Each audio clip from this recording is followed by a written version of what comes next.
smile upon my face, 'cause there's excitement in the chase, this I know. Yeah, I'm going for the ride. And hello, Steve. Am I live now? Yes. And come to find out, the problem was with me. It wasn't with you. So there you have it. Well, I don't feel like such a Luddite after all, I guess. I know. Well, it's a little bit of new technology, but Me too. We're working on it. So Yeah.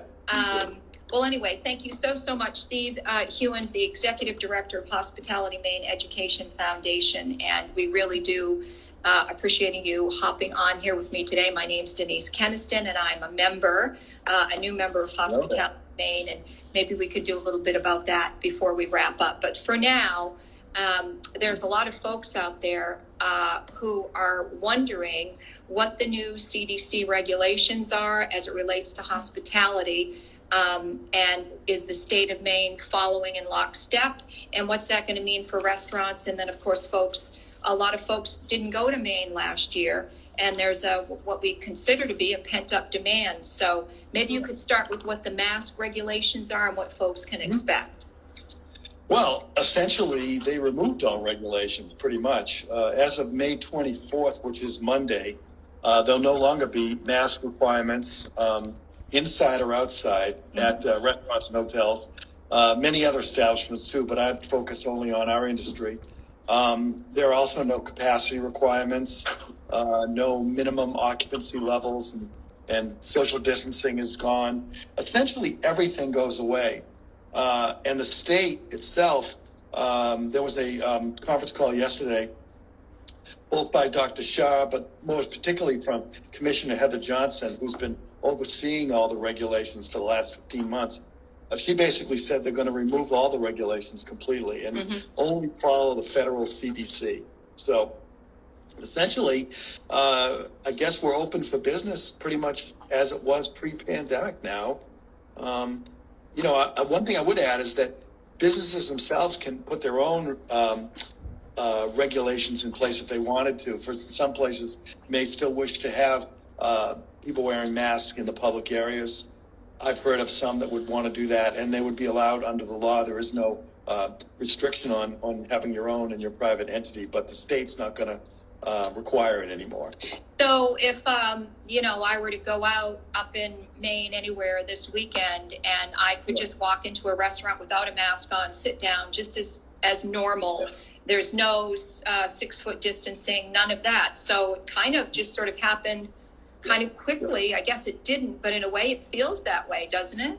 Yeah, it did happen very quickly. And by the way, it's not this weekend. You couldn't do that, Denise. You have to wait till Monday. Right. Okay. So I have to wait till Monday. But there was a lot of confusion around that. I mean, when they first came out with the rules, it did happen fast, and everybody thought, "Wow, they just changed the rules." Well, it launches on Monday. Partly, I think, because the state needed to get their own materials in place, and they needed a couple of days to do that. Because there's no medical reason or scientific reason why Monday is any different from Thursday. But it is so that they can do that. Because technically the governor still is operating under emergency orders. And my belief also is they're going to lift the emergency order on Monday as well. So beginning next week, that's exactly the way it will be. Tell me a little bit about some of the pent-up demand. A lot of people all over the country really love to vacation in Maine, and they weren't able to do that last summer. So before we talk about the weekend, the restaurants and the industry, just how this is setting and working out for people who are traveling to Maine. Yep. So you're right. There was a ton of pent-up demand. In fact, we're hearing from many of our hotels that their advanced bookings are on a par with what they were back in 2019. Right. It was our peak year. 2019 was the 13th straight record year for Maine's hotels and restaurants. Obviously, 2020 was the opposite. So what's happened is that I think Maine performed pretty well during the pandemic as far as safety and as far as, its traditional, reputation. And so I think people are really interested in coming back now based on that fact alone.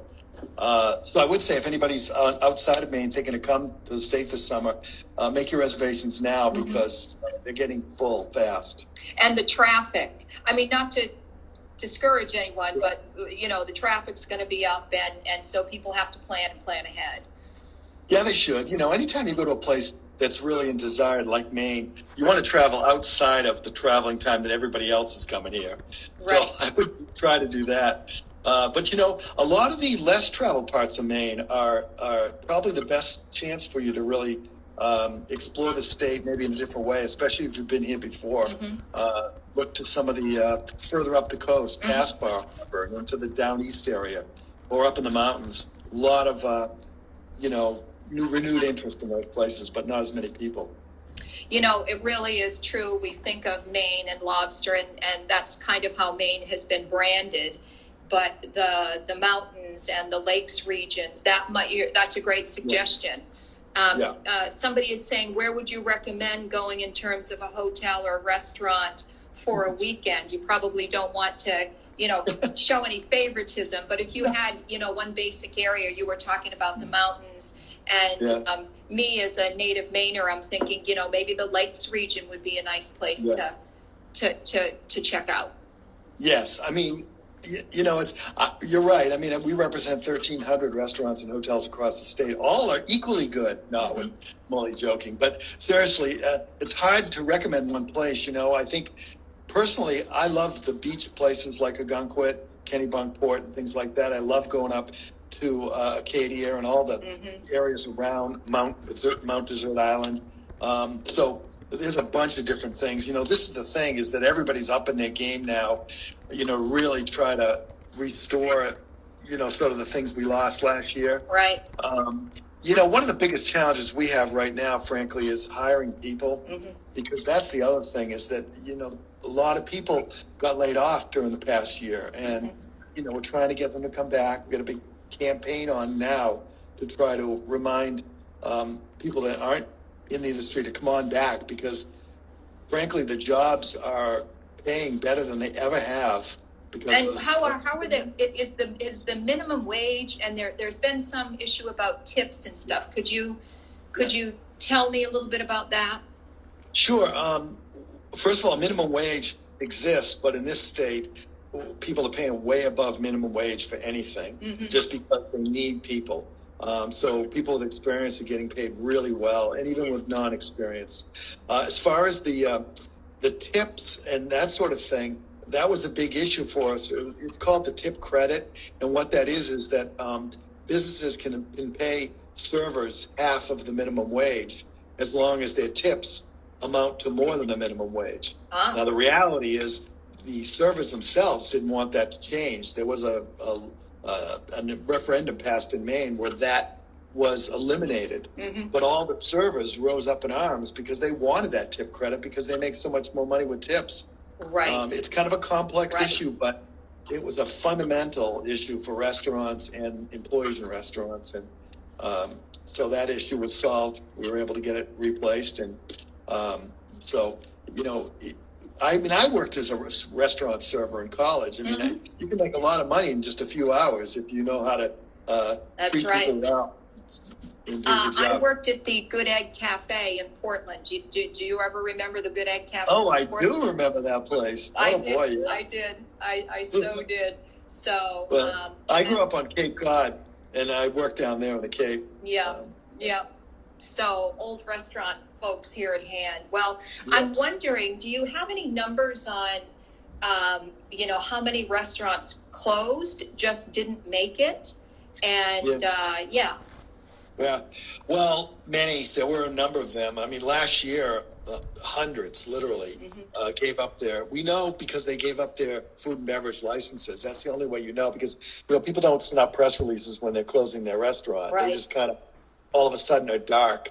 Many people in Maine will have driven around and seen places that they recognized and knew and found them to be not open. Right. What happened, Denise, last year at the end of the year, the first part of the year, we were really about trying to get people to to open up the state more, get the governor to allow people from Massachusetts and other states to come here.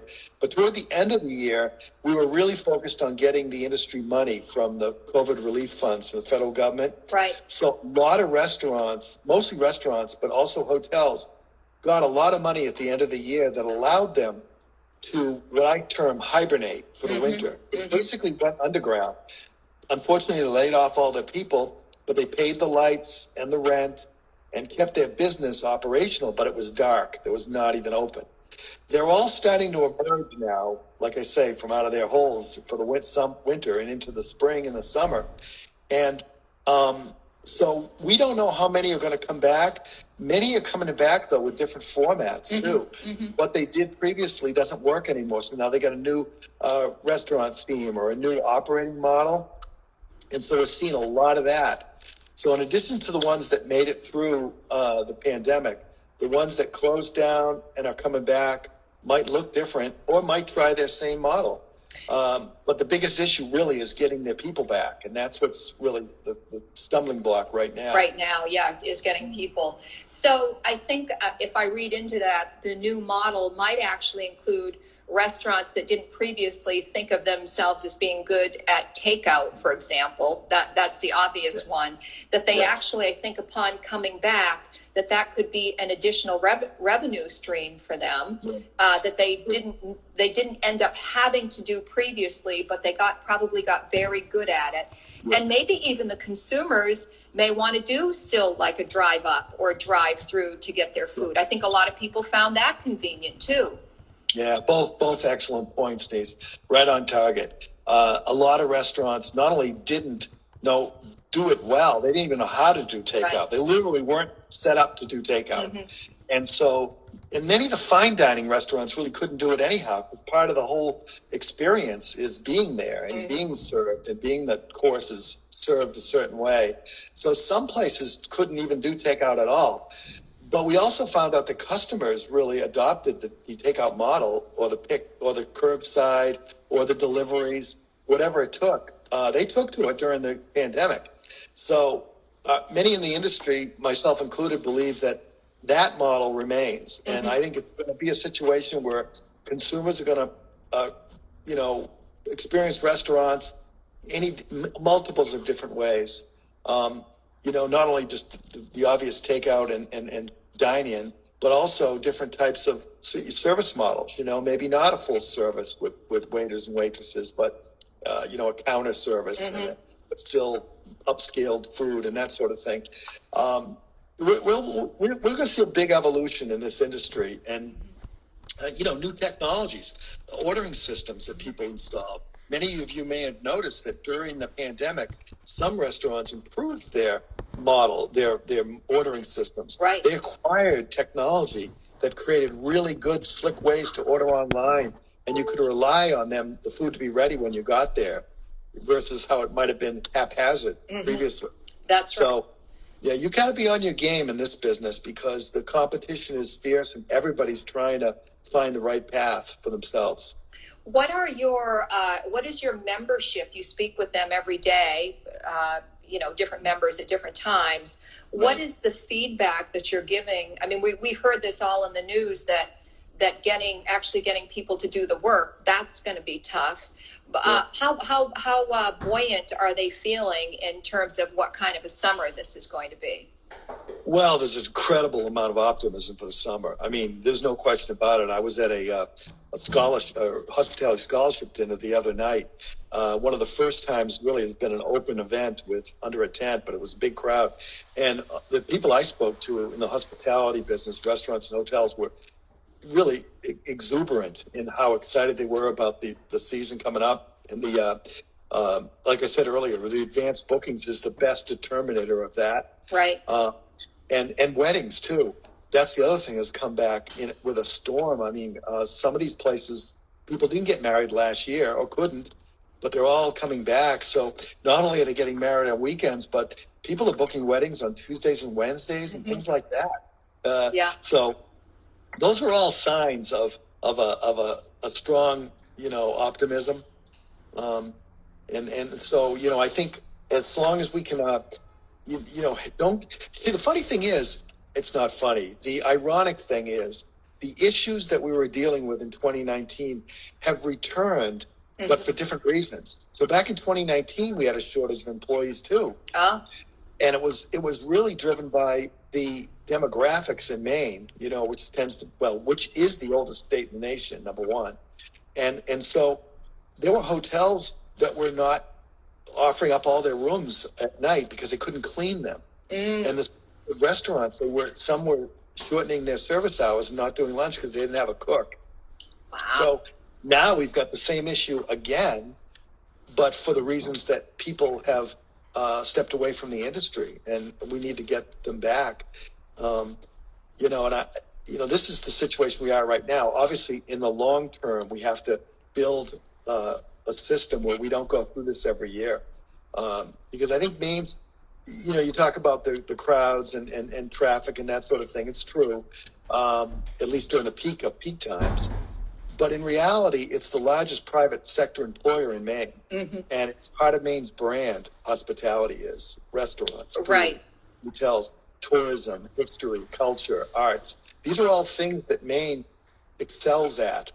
We just have to find a way that people can earn a good, solid living doing it, as well as making careers, so that we don't rely on, foreign temporary workers as an example, which we do. It's That's a big right. project.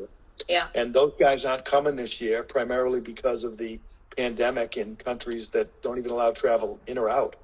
So I hate to be a downer on these things, but, there are the realities that we face in an industry that's so dynamic as this one is, and so tied to an upcoming beautiful weather and visitation.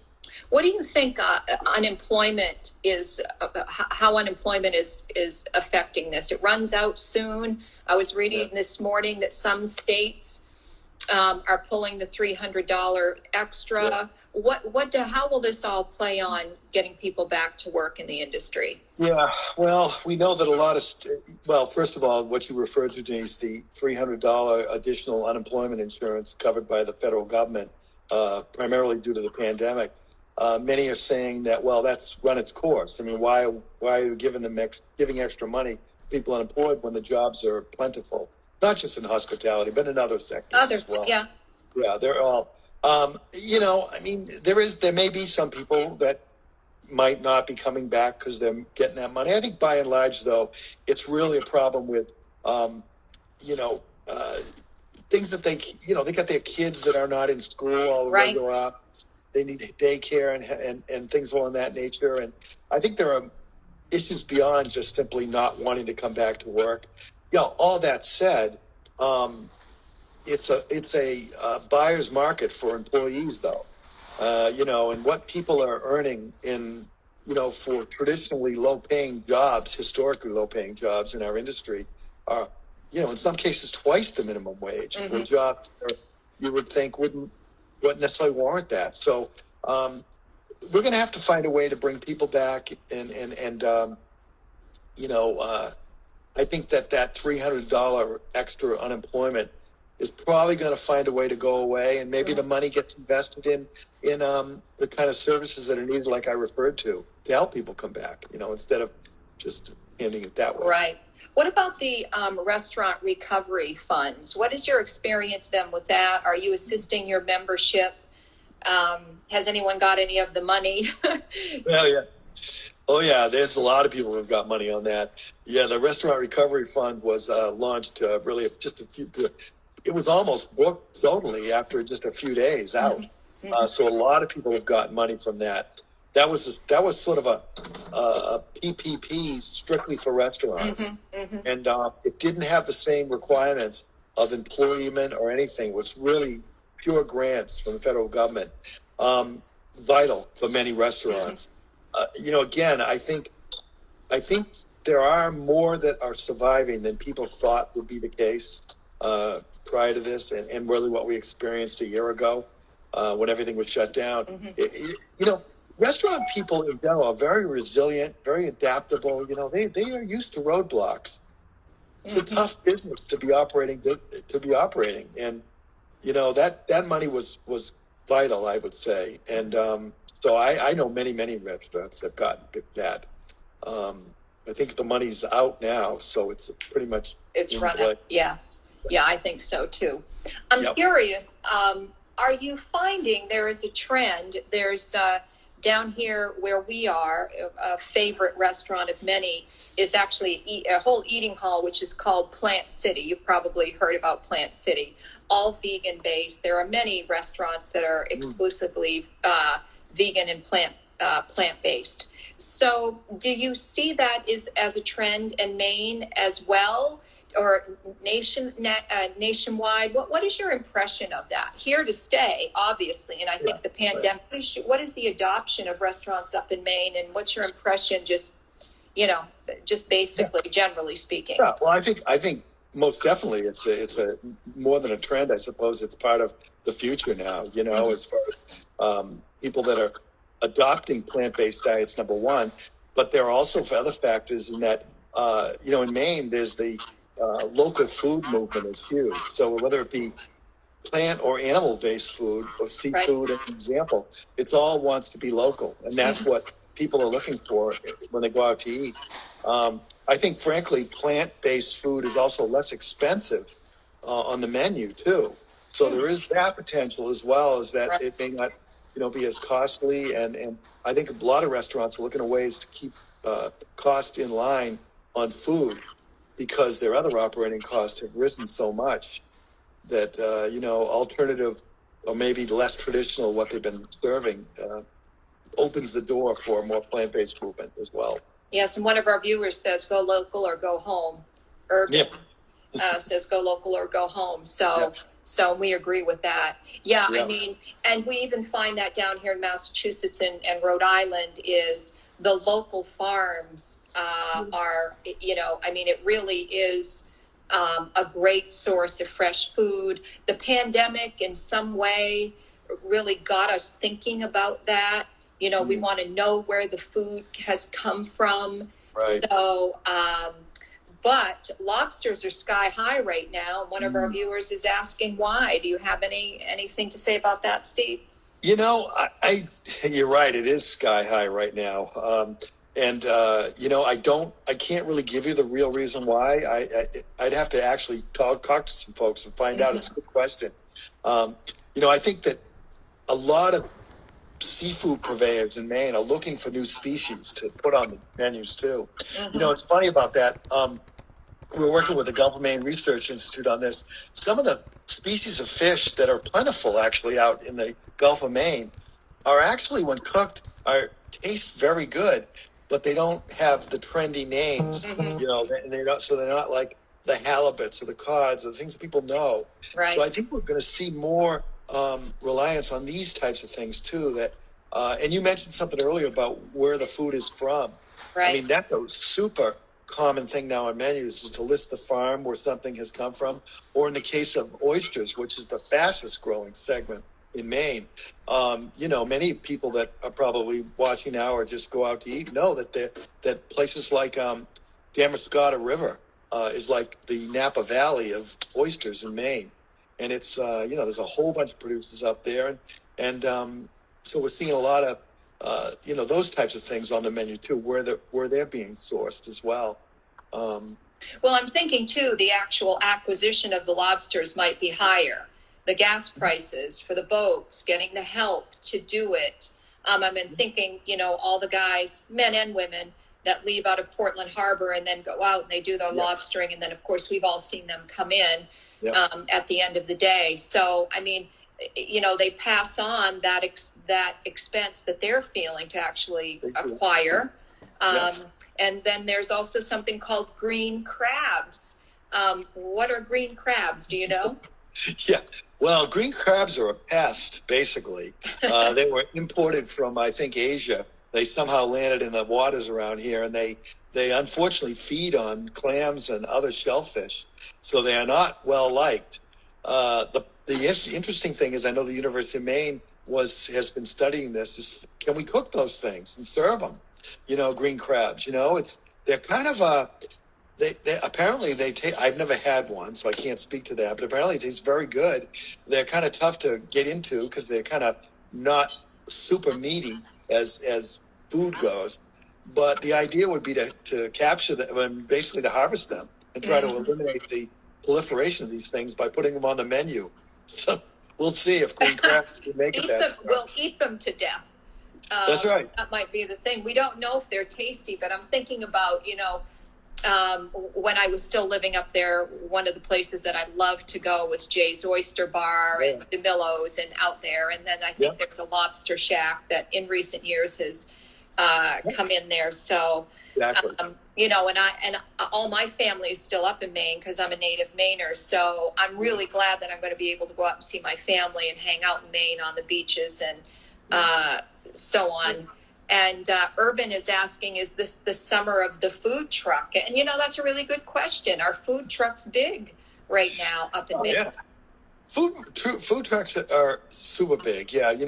They're making appearances at weddings and that sort of thing. I know one of our members, Cogden Donuts down in Wells, has built a food truck park in his parking lot. So they basically every day they got a circle, like a circle of wagons of food trucks in the parking lot. It's like a food truck garden. So, wow. Because I know a lot of restaurants sometimes have a problem with food trucks parking nearby to them because they feel it's competition for their, they're paying their rent in their place. And meanwhile, a food truck is in a parking space next door to the restaurant. I know when I was in Portland pretty heavily, that was a big issue a few years ago. So they, there's that because they become so popular and the food being produced inside the truck is super high quality and unique and special.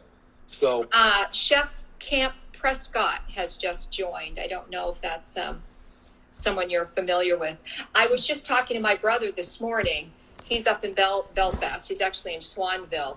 And to your point about the food trucks, they're big, very big. And then there's another woman who, out of her home, actually, she must have been permitted to do this, makes about 100 pizzas every Friday. And they get sold out. They're sold out every Friday. They just come up to her porch. It's such a Mainer thing to do, right? Oh, yeah. They come up to her porch and they get her pizzas, and I guess she has some picnic tables, and we'll assume it's all permitted. Yeah, of course. And my brother runs into her downtown and in Belfast, and she says that she absolutely loves it. She works one day a week, and that's just her 100 pizzas, and I don't know, we'll say whatever her price points are, I don't know, and maybe she has a 50% margin, let's say that. Yeah, and whatever she sells, she gets to, that's her profit, and what a great lifestyle. A lot of people would really dream about that, to be in Belfast, Maine, and you make 100 pizzas once a week. So, and that's the other thing about Mainers, always thinking of something new and such an entrepreneurial spirit. And so it just, when he told me about that this morning, I was like, that is a Mainer thing to do. It really is. Well, I mean, I think that's a great story. And I think that's the thing about the restaurant business in general. Serving food is very entrepreneurial. And it's one of the few, I would say, industry sectors left where you can really, the barrier to entry is pretty low. If you can set up yourself up with a kitchen and create the ability to do it well and do it, you can start a business, become very hot and successful pretty quickly. Right. You can also flame out pretty fast too, but at the same time, it's what attracts people to this industry and why I mentioned resiliency and adaptability of the industry. It's like, even with pandemics, people adapt and change very quickly. Mm-hmm. And so it's so unique to our industry that, it really inspires me a lot in talking to some of these folks that do this and are willing to put themselves out like that. It's great. What's the Mainer word? Scrappy? It's the scrappy industry. That's the Mainer word, right? Oh, scrappy. God, I haven't even thought about that. I don't even know how long. So the scrappy industry. So, well, we've been on for quite a while. I'm so glad that, we managed to get all the technical issues figured out. My company, just to sort of let folks know here at the very end, I own a marketing and advertising agency, and we're a new member with you folks, and it's called Love Basil, lovebasil.com, and we have a program called Take It Off My Plate, where essentially we bundle up and take all of social media, review sites, menu sites, anything that might be that sort of niggling thing that nags at a restaurant owner, we take all of that sort of digital work that's so, is such an attention grabber for a busy restaurant owner or a manager, and we really do manage all of that and take that off their plate. So we're very thankful to be a new member, and looking forward to that. I think it's something that restaurants, certainly restaurants, and hotels really will find interesting. Yeah, first of all, thank you for joining. We really appreciate having you on board too. And I think, as you and I talked about the other day, I think it's a tremendous concept because, you have to be on your game, like I said, with a restaurant, which is food primarily. Right. But you can't miss getting your message out and doing it in a way that's going to attract your followers and your customers and loyalty. And so it's really hard to do all those things, and open those every day. So it's a great opportunity. I'm sure you'll be talking with a lot of members about it, and sounds good to me. All righty. Well, we just had Be Here at Brunch has joined on, but Be Here at Brunch, we're just starting to wrap up. I will say that this will, this renders and it will be available on, in my story, Denise Keniston Official. We've also recorded it, so we'll make it available to you folks at Hospitality Maine. So, the Great Maine Comeback has now joined. So maybe we should have a little bit more of a chat. So Great Maine Comeback, we've actually, Steve and I have actually been chatting for a little bit about.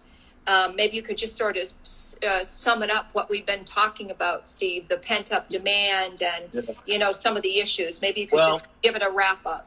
I will give you a wrap-up. The Great Maine Comeback is a good way to wrap it up. That's our campaign that's out there right now, all over social media and on the radio, where we're really trying to invite people back in the industry based on what they know they love about the industry. So we've got individual people talking about how great it is to what they do, whether it be a chef or we've got a housekeeper, we've got a front desk agent, we've got a whole bunch of people. We've done about a dozen of these 15-second little videos spattered around the internet, and they're all inviting people to come back to the industry that they will love.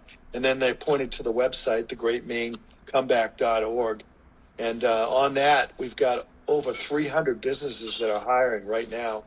So basically people go to the website, find a place they might want to work, and it sends a message, I'm interested, and we connect people that way, and hopefully getting a lot of people hired through that campaign. That's wonderful. Well, I'm glad Maine is open. Like I said, I missed it last year. Yeah. I have lobster once a year, and of course it's www.greatmainecomeback.org.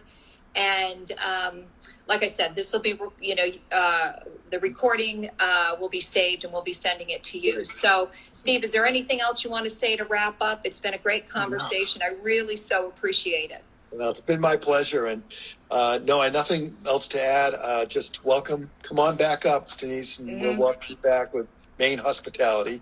All right. Very well. Okay, Steve, thank you so much. I truly appreciate it. I'll see you sooner than later, probably. It's my pleasure. See you later, Denise. You got it. Bye-bye.